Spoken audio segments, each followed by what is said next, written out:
한 목소리로 같이 읽겠습니다. 요한복음 20장 19절에서 20절까지의 말씀 같이 한 목소리로 읽겠습니다. 그날 곧 주간의 첫날 저녁에 제자들은 유대인이 무서워서 문을 모두 닫아 걸고 있었다.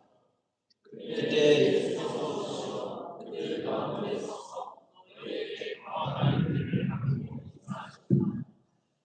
말씀을 하시고 두 손과 옆구리를 보여주셨다. 제자들은 주를 보고 기뻐하였다. 아멘. 오늘은 부활주일입니다. 부활주일이 무슨 날이죠? 어른분들은 대답하지 마시고 어린이 여러분, 주일학교 학생 손 들어보세요. 주일학교 일수. 네. 자, 여러분들이 대답해 주시면 좋을 것 같아요. 손 내려주시고, 자, 아는 사람 손 높이 들면 됩니다. 부활주일이 무슨 날이죠? 안 들렸어? 부활절이 무슨 날이죠? 이스터가 무슨 날이죠?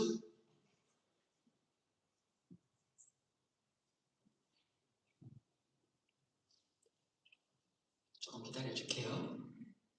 무슨 날일까? 부활절이 무슨 날일까요?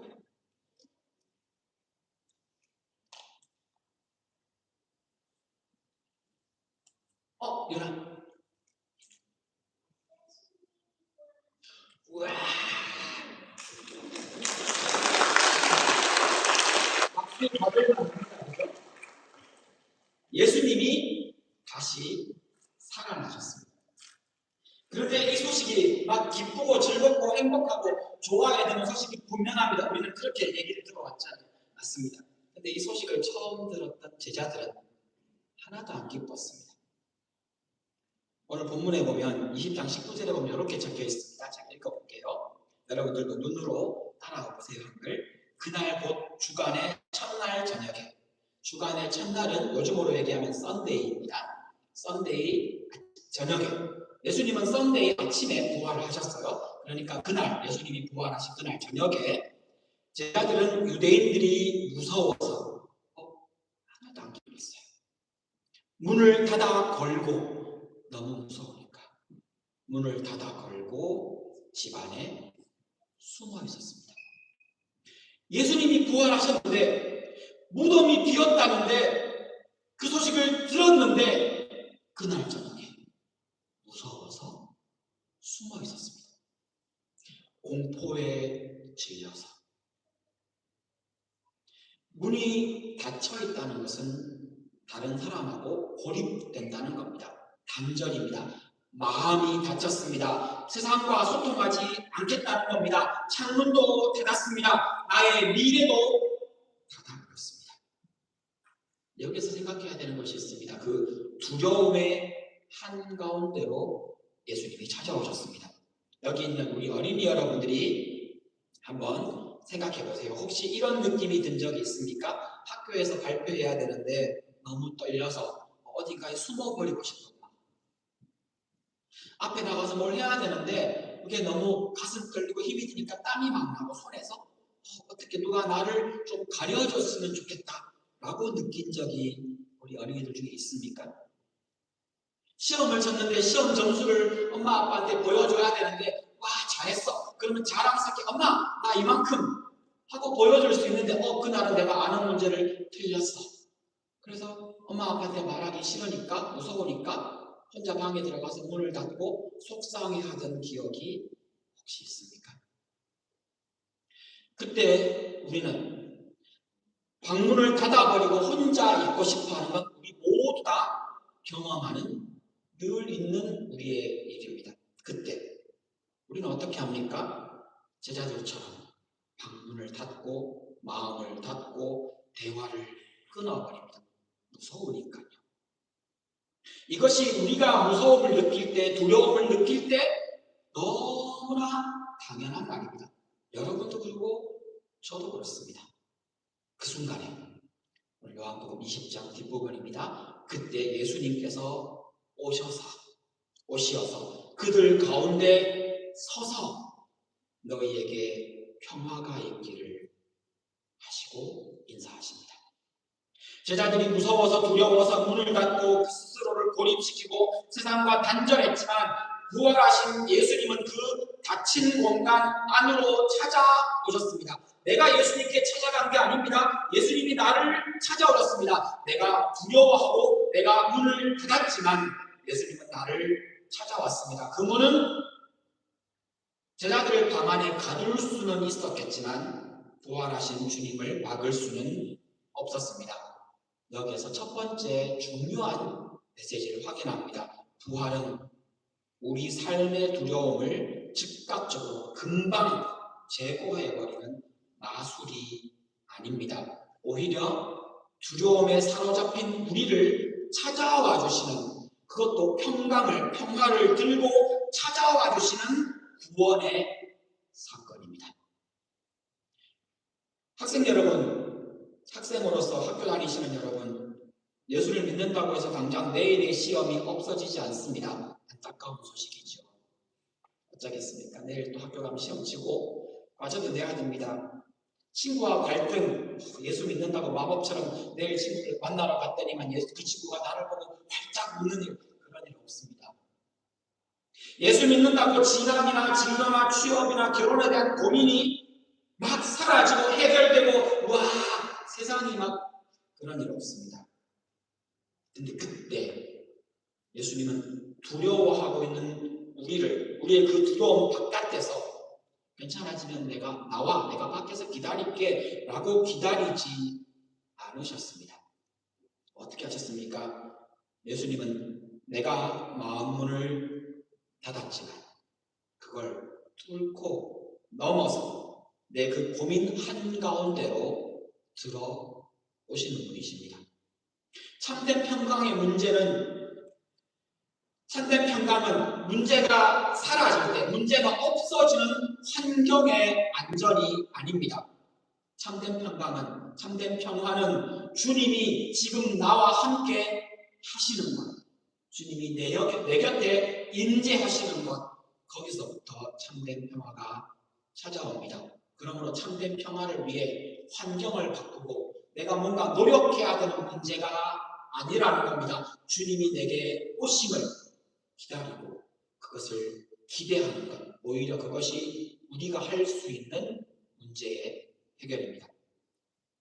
제자들은 이 문제 앞에서 그들은 예수님의 상처를 보았습니다. 그런데 예수님의 상처가 그 평강의 가장 강력한 증거입니다. 확증해주고 보증해주는 증거가 됩니다. 예수님은 제자들에게 단순히 인사한 게 아닙니다. 사실은 이 인사를 이때처럼 평강이 있을지어다 이 말을 여기 처음 한 게 아닙니다. 예수님이 잡히시기 전에 우리가 오늘 주의 만찬을 했잖아요. 그 주의 만찬 하시고 그때에 예수님이 하셨던 이야기를 요한복음 14장에 기록한 내용에 보면 이런 내용이 나옵니다. 나의 평안을 14장 27절입니다. 나의 평안을 너희에게 주노라. 이건 잡히시기 전입니다. 이 말하고 그 다음날 새벽에 잡히신 겁니다. 그 전날 벌써 너희에게 평안을 주노라. 벌써 주셨습니다. 그 평안을 받아놓고 제자들은 그 의미를 몰랐습니다. 믿지도 않았습니다. 결국 두려워서 예수님을 버리고 도망칩니다. 무서워서 숨어서 문을 닫습니다. 심지어는 예수님이 살아났다는 말을 듣고도 받아들일 수가 없습니다. 이건 상식적으로 말이 안 되는 겁니다. 그들에게는 여전히 두려움이 남았고 문을 걸어 잠그고 그 두려움 안에 스스로를 가두었습니다. 하지만 부활하신 주님은 무서워하며 도망쳤던 그 제자들을 다시 찾아오셔서 오늘 본문 말씀을 하신 겁니다. 19절에 평강이 있을지어다. 십자가 이전의 평강이 약속이었다면 부활 이후의 이 평강은 완성을 의미합니다. 그리고 주님은 이 평강의 근거를 확인시켜줍니다. 평강의 근거를 확인시켜주는데, 확증해주는데 예수님의 방법은 20절입니다. 이 말씀을 하시고 두 손과 옆구리를 보여주셨다. 제자들은 주를 보고 기뻐하였다. 여러분, 왜 부활하신 주님의 몸에 여전히 상처가 남아있는 겁니까? 영혼만이 아니라 몸이 부활하셨으니까 이왕이면 좀 깨끗한 몸으로 부활하시면 얼마나 좋습니까? 몸도 살았는데 생명도 살았는데 굳이 그 흉물스러운 상처를 손에 옆구리에 핏자국을 그 상자국을 구멍 뚫린 그 자국을 몸에다가 남겨둔 이유가 무엇이냐는 겁니다. 우리도 큰 상처 있으면 성형수술을 해서라도 그 상처 없애고 싶잖아요. 우리 몸 깨끗하고 예쁘면 얼마나 좋겠습니까? 근데 몸이 사는데 예수님은 굳이 그 상처를 고치지 않으시고 아니 오히려 그대로 남겨두셨을 뿐 아니라 그걸 막 이렇게 보여주세요. 어린이라고 우리 한번 대답해 볼까요? 예수님의 손에 예수님의 옆구리에 왜 구멍이 있을까요?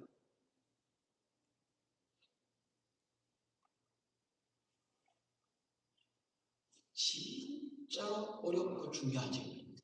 왜 예수님의 손에 구멍이 있죠? 왜 예수님의 옆구리에 구멍이 있을까요?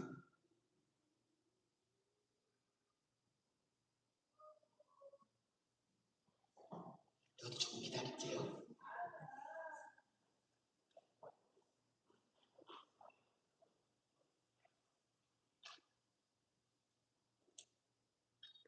알지만 쑥스러워서 얘기를 안 하고 있죠? 네. 왜 예수님의 손과 옆구리에 구멍이 있을까요?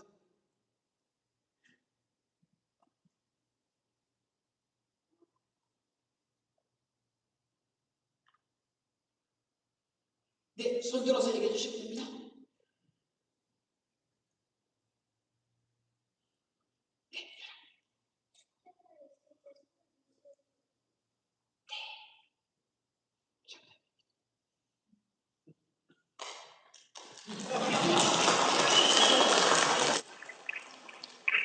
저를 아는 것도 대단하지만 저걸 용기 내서 말하는 것도 진짜 대단한 겁니다. 그렇죠? 예수님이 잘못해서 생긴 상처가 아닙니다.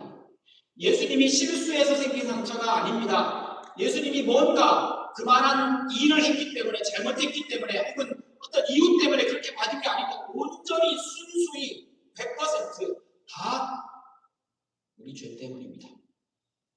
다른 말로 내 몸에 그 못자국, 내 몸에 그 구멍, 내 몸에 그 침자국이 나야만 하는 그 모든 이유를 내가 제공했고 내 거였고 내가 받아야만 했던 상처였습니다. 우리가 하나님을 믿지 않고 거짓말하고 친구를 미워하고 부모님 말씀에 불순종하고 그 모든 대가를 예수님이 받으신 겁니다. 그래서 예수님의 손자국과 옆구리의 창자국은 더 이상 수치나 패배의 흔적이 아닙니다. 그것은 내가 너를 이만큼 사랑한다. 내가 너를 위해서 어떤 일을 했는지, 내가 나의 죄를 위해서 예수님이 무엇을 하셨는지를 보여주는 사랑의 확증입니다. 너의 죄의 대가는 다 지불되었다. 내가 다 끝냈다. 구원의 보증수표와 같습니다. 여기서 중요한 진리 한 가지를 확인하고 갑니다. 예수님의 상처는 우리에게 주신 그 평강의 객관적인 보증이 됩니다. 구원의 증표입니다. 예수님이 그 못자국과 창자국을 가지고 계시기 때문에 예수님이 너희에게 평강이 있을지어다 라는 말이 이게 말이 되고 힘이 있는 겁니다. 예수님이 다 떠안으셨습니다. 예수님이 다 책임지셨습니다. 예수님이 다 모든 대가를 지불하셨습니다. 세상이 주는 평강은 조건부입니다. 내가 잘해서 열심히 했고 내가 잘하고 실수하지 않아야만 내 최고의 성과를 내야만 돈도 많아야만 반대하는 사람도 없고 싫어하는 사람도 없어야만 내가 평안할 수 있습니다. 이 중에 하나라도 깨지면 사람 사는 건 참 힘듭니다. 돈 아무리 많아도 인간관계 갈등 생기면 아무리 일이 잘 풀어도 부부관계 안 좋으면 아무리 회사에서 능력 인정받아도 아이 때문에 마음이 속상하면 평안은 금방 깨어져 버립니다. 세상이 주는 평안은 이런 것들입니다. 조금 평안입니다. 그러나 부활의 평강은 다릅니다. 우리가 비록 제자들처럼 넘어지고 실수하며 도망칠지라도 주님의 사랑은 취소되지 않습니다. 우리의 몸에 새겨진 그 상처가 이미 모든 값을 치렀기 때문입니다. 그러므로 우리는 담대하게 이렇게 선포할 수 있습니다. 나는 실수와 부족한 구성이지만 나는 버려진 존재가 아니다. 나는 안전하다. 나는 평안하다. 주님이 나를 위해 상처 입으셨기 때문이다. 이게 우리의 평안의 고백입니다. 이제 현실의 문을 열고 부활의 능력을 확인할 때입니다. 이제 우리는 현실을 바라봐야 합니다. 우리 역시 때때로 문을 닫고 살아갑니다. 상처 때문에요. 누가 아니겠습니까? 상처 받아본 우리들은 다 합니다. 실패의 기억 때문에 조용히 마음의 문을 걸어 잠깁니다. 실패해봤기 때문에 그게 얼마나 속상하고 힘든지 알기에 위축됩니다.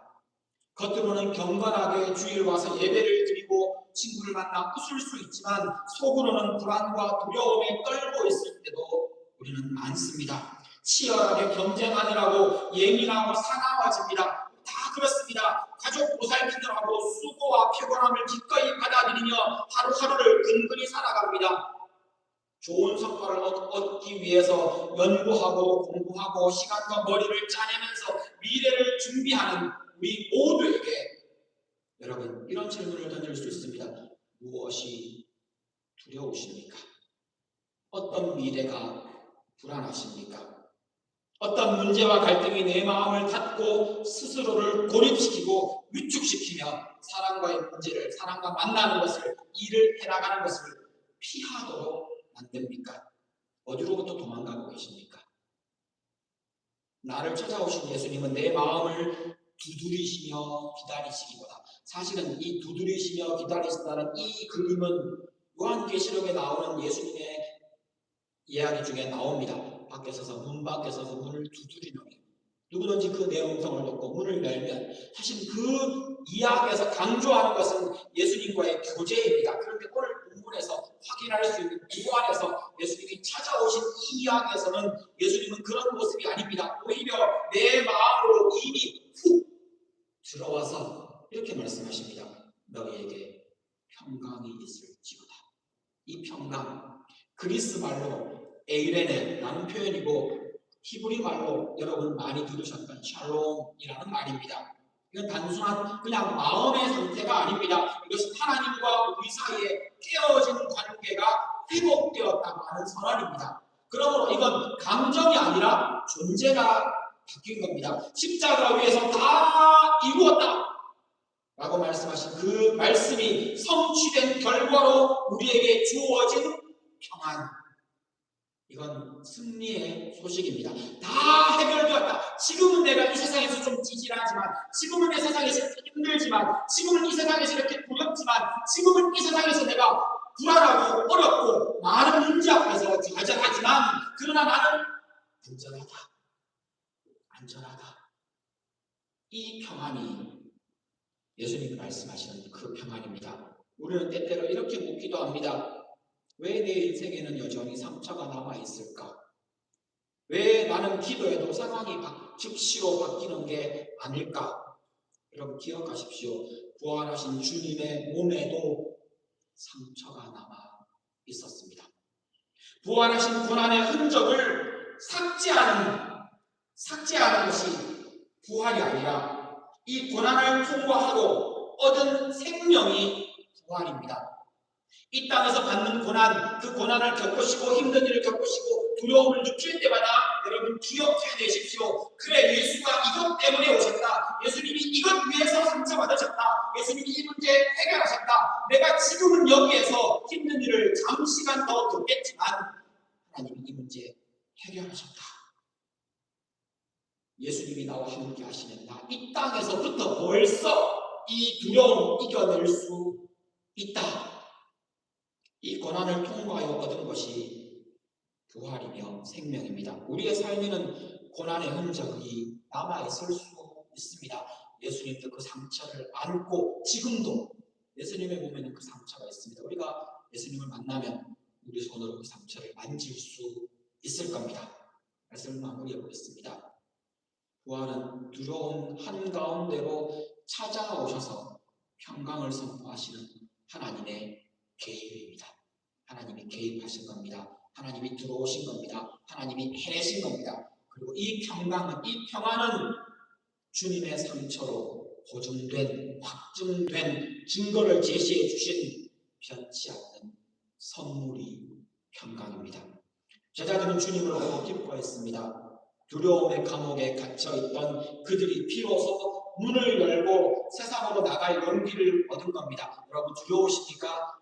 예수 그리스도의 고난과 그 상처를 떠올리시며 평강, 나와 함께 하시는, 나를 찾아오시는 예수 그리스도를 떠올리십시오. 그렇게 기도하십시오. 그러면 여러분이 세상으로 나갈 용기를 거기서부터 얻으실 수 있을 겁니다. 오늘 우리도 주님을 봅니다. 기록된 말씀 가운데에서 우리 삶에 역사하시는 성령의 능력 가운데에서 우리는 부활하신 주님을 만납니다. 예수님은 우리에게 이렇게 말씀하십니다. 너희에게 평강이 있을지어다. 너희에게 평강이 있을지어다. 이 험난한 세상 중에서, 이 위축시키는 세상 중에서, 이 공격적인 세상 중에서 너희에게 평강이 있을지어다 라고 말씀하십니다. 그러기에 그 말씀을 듣는 우리는 두려움이 나의 행동의 동기가 되지 않도록, 두려움 때문에 어떤 결정을 하지 않도록, 두려움과 공포가 나의 미래를 결정하지 않도록, 과거의 상처가 나의 지금의 가치를 규정하지 않도록, 누구에게 거절당했고 어플라이를 했는데 안 됐던 그 기억과 그 경험이 여러분의 가치를 결정하지 않습니다. 이 불안한 환경이 여러분의 삶을 지배하도록 방치하지 마십시오. 예수 그리스도는 이 두려움을 이기라고 십자가에서 죽으셨고 그 몸의 상처를 안으셨고 우리에게 오셨습니다. 그 부활하신 주님이 지금 여러분 곁에 서 계십니다. 여러분과 함께 그 길을 걸어가십니다. 이 부활의 평강이 여러분의 삶과 마음 위에 충만하시기를 주 예수 그리스도의 이름으로 축원합니다. 이 시간 함께 기도하십니다. 여러분의 마음속에 이런 기도를 하시면 좋겠습니다.